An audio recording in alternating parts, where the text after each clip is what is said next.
Olá, boa tarde, sejam todos muito bem-vindos a mais uma edição. A partir de agora eu trago as principais notícias do Brasil e do mundo para te manter bem informado.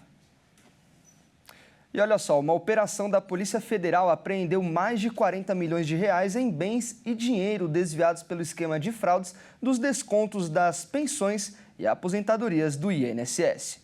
A operação Sem Desconto foi realizada contra um esquema de fraudes em descontos no INSS. A Polícia Federal apreendeu 41 milhões de reais em bens e dinheiro, veículos avaliados em mais de 34 milhões de reais, além de joias estimadas em quase 730 mil reais e mais de 1,5 milhão de reais em moeda estrangeira e brasileira em espécie. A quantia exata dos valores desviados ainda será apurada. A operação moveu 700 policiais federais em 13 estados, onde foram cumpridos 221 mandados de busca e apreensão e sequestro de bens em mais de 1 bilhão de reais. As buscas também incluíram o gabinete e residência do presidente do INSS, Alessandro Stefanucci, que foi demitido do cargo após a investigação. O esquema falsificava a assinatura de aposentados, realizando descontos de mensalidades diretamente na folha do pagamento dos beneficiários. A ferramenta de descontos foi suspensa. O Instituto irá devolver os valores descontados do mês de abril diretamente na folha do aposentado, na próxima folha de pagamento entre os dias 26 de maio e 6 de junho. Usar a restituição do imposto de renda ou 13º salário para pegar empréstimo com bancos pode não ser um bom negócio. A nossa equipe falou com uma especialista financeira e ela deu algumas dicas. Acompanhe. Agora, os trabalhadores já podem pedir a antecipação da restituição do imposto de renda e do 13º salário. Pretendo fazer investimento mesmo, só do imposto de renda. Sim, pretendo pagar as contas, 13º. A ideia pode ser uma boa saída para quem quer quitar dívidas ou até fazer uma compra importante e imediata. Mas é preciso muita cautela. Cada banco cobra juros diferentes e esse custo pode acabar pesando no bolso se não for bem calculado. Na verdade, não é uma antecipação, é um empréstimo, porque você paga juros, então tem que tomar muito cuidado para não cair nessa pegadinha de achar que você só está antecipando um valor, enquanto você está pagando juros mensais por ele, até você receber o seu 13º e ir direto com uma parcela só para o banco, ao invés de serem várias parcelas mensais. Cerca de 70% das famílias brasileiras estão inadimplentes. Por isso, os especialistas alertam: antecipar valores só compensa se os juros da dívida for maior que a antecipação. Caso contrário, melhor mesmo é esperar. Que é um endividamento da população brasileira, uns juros que você está pagando, talvez sem necessidade. E a parte boa é que, caso você esteja passando por alguma emergência, que seja emergência mesmo, você precise mesmo daquele dinheiro, de repente, você tem que analisar e ver, porque os juros estão altos, a Selic está alta, de repente, pode ser que os juros compense. Precisa calcular, colocar na ponta do lápis, ver se não tem outros juros, outras linhas de crédito que não estejam mais interessantes, para a gente saber, de fato, se vale a pena. Já no caso do 13º salário, a conta é parecida com a do imposto de renda. Mas como existe o risco da pessoa ser demitida do emprego atual, as instituições fazem um cálculo para estimar quanto você realmente deve receber e se vale a pena liberar a antecipação. Se você está há muitos anos trabalhando, então se você tem uma possibilidade, uma estabilidade um pouco maior no trabalho, os juros vai acabar sendo um pouco mais reduzido, porque te dá para o banco dá uma certa garantia. Agora, se você não tem estabilidade no trabalho, então tem o risco de ser demitido, os juros acabam sendo maior. Então, quanto maior o seu risco de demissão, maior os juros que você vai pagar na tal da antecipação. E a conta de luz do brasileiro vai ficar mais cara em maio. Depois de 5 meses com bandeira verde, a Agência Nacional de Energia Elétrica decidiu acionar a amarela. A Agência Nacional de Energia Elétrica, a ANEEL, decidiu implementar a bandeira tarifária amarela nas contas de energia no mês de maio. Com isso, os consumidores terão custo extra de R$ 1,88 a cada 100 kWh consumidos. Segundo a agência, a decisão foi tomada devido à redução das chuvas em razão da transição do período chuvoso para o período seco do ano. Criado em 2015 pela ANEEL, o sistema de bandeiras tarifárias reflete os custos variáveis da geração de energia elétrica. Divididas em níveis, as bandeiras indicam quanto está custando para o Sistema Interligado Nacional gerar a energia usada nas residências, em estabelecimentos comerciais e nas indústrias. Quando a conta de luz é calculada pela bandeira verde, não há nenhum acréscimo. Quando são aplicadas as bandeiras vermelha ou amarela, a conta sofre acréscimos a cada 100 kWh consumidos. Desde dezembro do ano passado, a bandeira tarifária vinha permanecendo verde, ou seja, sem cobranças extras. O acionamento da bandeira amarela em maio já vinha sendo previsto por consultorias, que apontavam também a possibilidade de custos ainda maiores nos próximos meses, com bandeiras vermelha 1 e 2 nos próximos meses. E olha só, os condomínios do Rio de Janeiro não podem proibir que os moradores criem animais de pequeno porte. A lei com a medida foi sancionada pelo governo do estado. Vamos ver mais informações com o repórter Anderson Nascimento.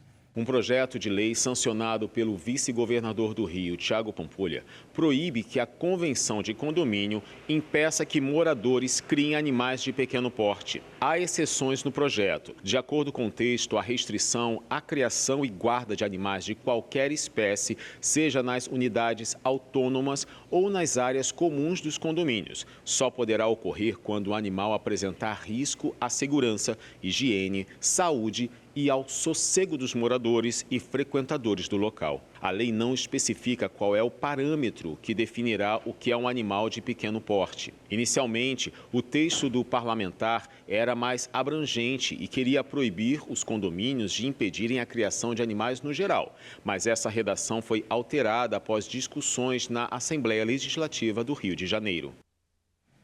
Vamos falar agora sobre o trânsito. As mortes provocadas nos acidentes aumentaram nos 3 primeiros meses do ano no estado de São Paulo. No total, foram quase 1.500 vítimas. Vamos ver.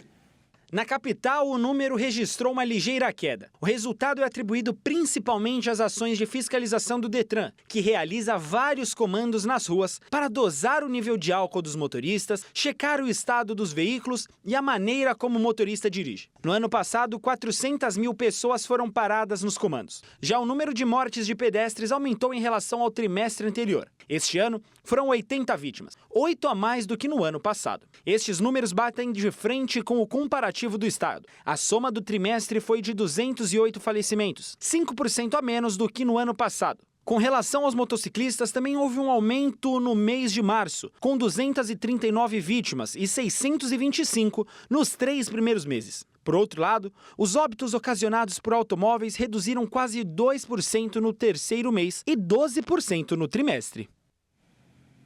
E olha só, um novo estudo aponta que a diabetes gestacional pode impactar o neurodesenvolvimento das crianças. O levantamento foi feito com mulheres do mundo inteiro. E o Anderson Nascimento vai trazer mais detalhes de novo. Um novo estudo internacional publicado na revista Lancet reforça as preocupações em torno do diabetes gestacional, uma condição que afeta uma parcela significativa de mulheres durante a gravidez. A pesquisa analisou mais de 200 estudos envolvendo 56 milhões de gestações em todo o mundo e concluiu que filhos de mães com diabetes gestacional têm risco aumentado de desenvolver transtornos de neurodesenvolvimento, como TDAH, autismo e deficiência intelectual. Embora os pesquisadores não tenham identificado uma relação de causa direta, os dados mostram que os filhos de mulheres com diabetes na gestação têm 28% mais chances de apresentar algum tipo de distúrbio no desenvolvimento neurológico. O risco é ainda maior quando a mãe já era diabética antes da gravidez ou quando o quadro exigiu o uso de medicação para controle da glicose. Mesmo com ajustes nos dados para considerar fatores como idade materna ou índice de massa corporal, os resultados se mantiveram consistentes. A hipótese dos cientistas é de que os altos níveis de açúcar no sangue durante a gravidez podem afetar a expressão genética do feto ou provocar inflamações que interferem na formação cerebral. Estudos anteriores já indicavam que a hiperglicemia eleva o risco de mais formações no sistema nervoso central, como anencefalia e espinha bífida, o que reforça a necessidade de monitoramento da saúde metabólica durante a gestação. Durante as evidências, especialistas defendem a ampliação da triagem para o diabetes entre mulheres em idade fértil, especialmente entre os 20 e 30 anos. A detecção precoce da condição pode reduzir os riscos tanto para a mãe quanto para o bebê, além de permitir intervenções adequadas antes e durante a gravidez. A alimentação equilibrada e a prática regular de atividades físicas são medidas importantes para manter os níveis de glicose sob controle. Além da triagem, as diretrizes médicas recomendam acompanhamento nutricional para gestantes com diabetes, priorizando uma dieta rica em vegetais, proteínas magras e grãos integrais. O uso de insulina, quando necessário, é considerado seguro e eficaz. Com acompanhamento adequado, é possível minimizar os impactos da doença e garantir um desenvolvimento mais saudável para a criança. E você vai ver a seguir. Lei do Ministério do Trabalho obriga empresas a reduzirem fatores sobre a saúde mental dos trabalhadores. E ainda, pesquisa aponta que a maioria dos brasileiros não procura atendimento médico, mesmo quando precisa. Nós voltamos já.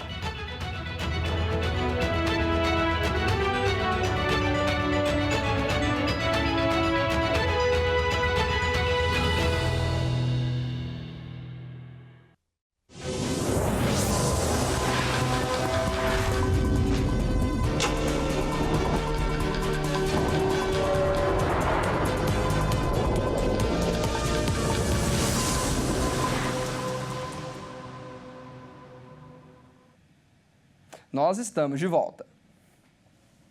E olha só, no mês em que se reforça a importância da prevenção de acidentes e doenças ocupacionais, a UEMS realiza a 6ª edição da CIPAT, a Semana Interna de Prevenção de Acidentes do Trabalho. O evento traz palestras, atividades e dados preocupantes que mostram por que promover ambientes seguros é um dever de todos. A cada dia, milhares de trabalhadores enfrentam riscos nos ambientes de trabalho. Por isso, ações que promovem a conscientização e a prevenção são fundamentais. A Universidade Estadual de Mato Grosso do Sul promoveu a 6ª edição da CIPAT, Semana Interna de Prevenção de Acidentes do Trabalho. A abertura do evento contou com uma palestra ministrada por Marlane Viegas, enfermeira especialista em saúde do trabalhador e da família, com o tema Saúde e Segurança no Trabalho, compromisso de todos. E o Abril Verde ele vem para mostrar que o trabalhador ele tem esse direito de ter um lugar seguro, de ter um lugar saudável. A gente não pode pensar que é normal trabalhar e adoecer no trabalho. Então o empregador tem essa função de promover esses lugares seguros e o trabalhador tem essa obrigação de cumprir todas as regras, de estar disponível para o trabalho, de fazer com que toda essa atividade laboral aconteça de uma forma agradável também. Esta CIPAT acontece em um momento simbólico, o mês de abril, quando se celebra o Dia Mundial de Segurança e Saúde do Trabalho no dia 28. A data é um chamado global para a reflexão sobre as condições de trabalho e o direito à saúde e à vida. E os números mostram que ainda há muito a ser feito. Em 2024, o Sistema de Informação de Agravos de Notificação registrou 1.665 acidentes de trabalho em Dourados, 10 deles com óbitos, 6 durante a execução das atividades e 4 no trajeto entre casa e trabalho. Entre as doenças, um alerta para os transtornos mentais relacionados ao trabalho. Foram 18 casos registrados. Em 2025, até abril, 437 acidentes de trabalho já foram registrados, um deles com óbito. Ambientes laborais seguros e saudáveis não acontecem por acaso. Eles são resultados de compromisso, diálogo e prevenção. E é exatamente isso que a CIPAT quer trazer. A vida do trabalhador vale mais e o cuidado começa no dia a dia. A questão da prevenção, ela começa no diálogo. O trabalhador, ele precisa entender como que o serviço funciona. Então, ele precisa se sentir seguro, ele precisa ter essa abertura de falar que algo não está agradando, por exemplo, o uso de um EPI. Às vezes a gente obriga o empregador a usar um abafador, um exemplo, e aquilo machuca, aquilo incomoda. Então, é preciso que o trabalhador tenha esse diálogo para dizer que ele não consegue, por exemplo, usar o EPI, que ele trabalha numa sala que é, por exemplo, muito escura, que ele está se sentindo pressionado, que tem metas que ele não consegue cumprir. Então, precisa ter esses espaços abertos de diálogo para que a segurança aconteça. E por falar em prevenção à saúde no trabalho, o Ministério do Trabalho e Emprego anunciou que as empresas vão ter que se adaptar a novas medidas para identificar e reduzir fatores sobre a saúde mental dos trabalhadores. A nova lei vai entrar em vigor em 26 de maio deste ano. Vamos ver. De acordo com a pasta do Trabalho, já existe uma multa padrão para em caso de descumprimento da NR1, que varia entre R$ 693,11 a R$ 6.395,56, dependendo do número de empregados da organização e da gravidade de infração.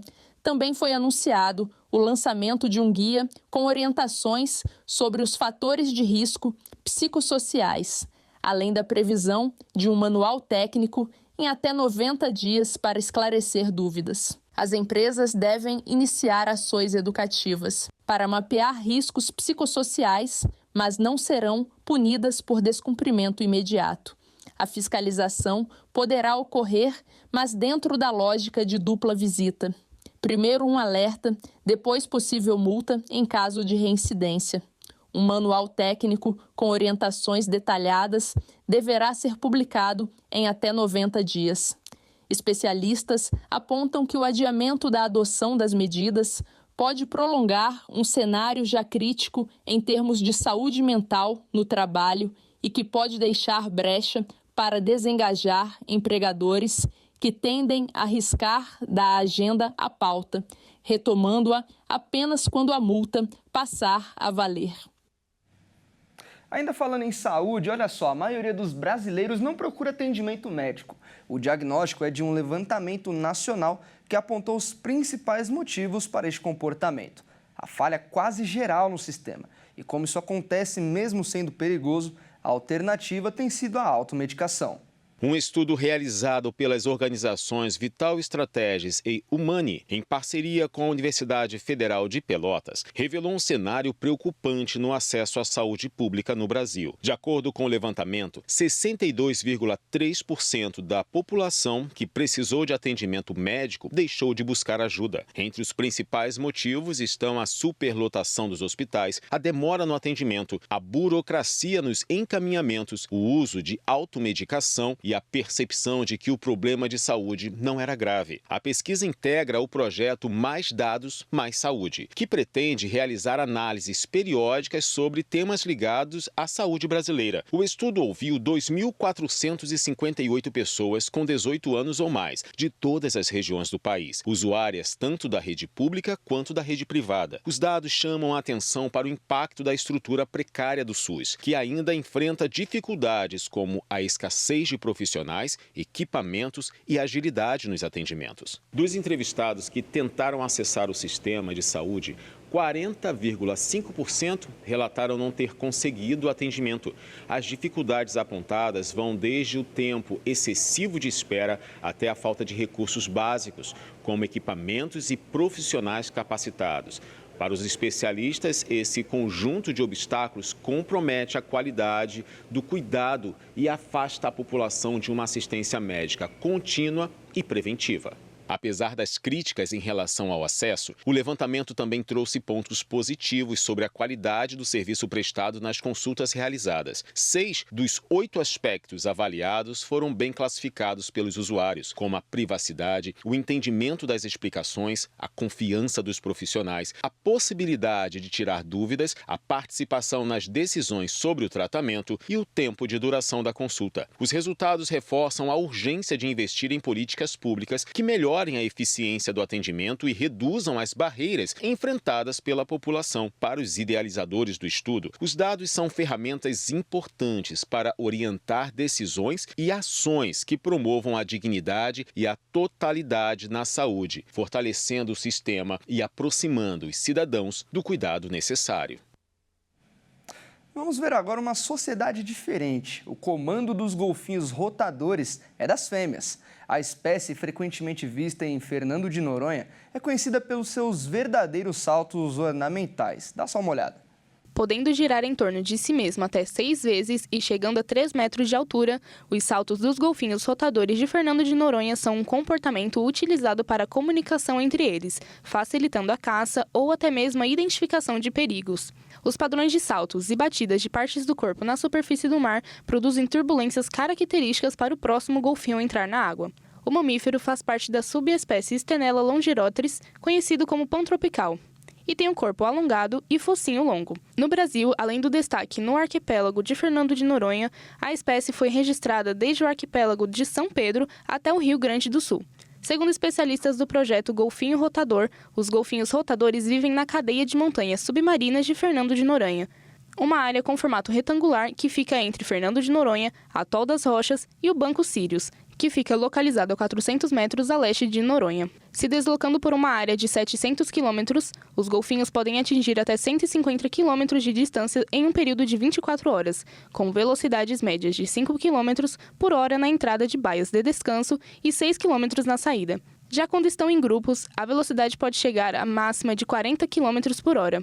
Vivendo e interagindo em grupo, os golfinhos rotadores têm agrupamentos sociais muito fluidos, que podem variar de 3 a mais de 2.000 indivíduos, que se deslocam livremente entre diferentes círculos de companhia em questão de minutos, horas, dias ou semanas, apresentando um comportamento complexo, com diferentes sistemas de comunicação entre eles, como visual, tátil, químico-sensorial, sonoro e por atividade diária. Na família dos golfinhos, quem lidera é a mãe, uma fêmea mais velha.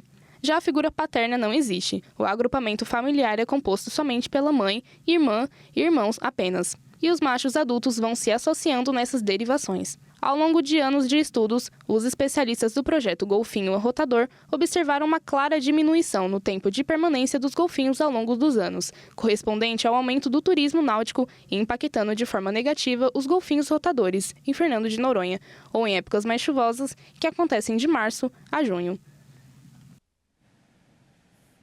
E ainda falando sobre o reino animal, olha só, um peixe gigante típico da Amazônia foi encontrado no Rio São Francisco, na Bahia. O problema é que a espécie pode provocar a extinção de outros animais da região. Vamos ver mais detalhes dessa história com o repórter Cleiton Rodrigues. Olha, o animal foi encontrado no Rio São Francisco, na região do município de Malhada, no sudoeste baiano.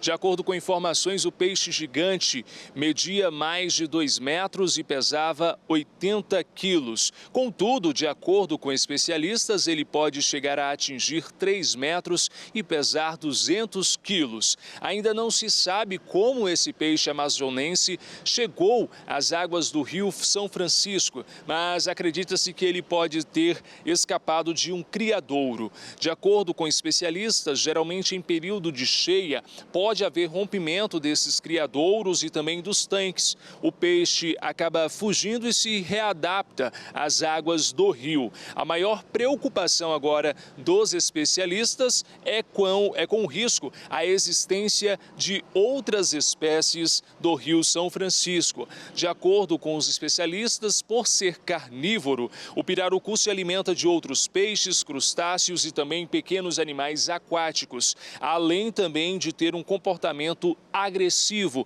o que pode trazer esse risco à vida dos outros animais. O pirarucu em questão, esse que foi pescado no Rio São Francisco, ele foi dividido entre o grupo de amigos. Eles pescaram o peixe com a rede, foi necessário aí 7 homens para pescar esse peixe e trazê-lo para dentro do barco, mas posteriormente, após a pesca, eles repartiram aí o peixe e cada um levou para casa cerca de 10 quilos do pescado. Bom, essa edição fica por aqui. Eu agradeço demais a sua companhia. Continue ligado na nossa programação. Ótimo fim de semana para você e até mais.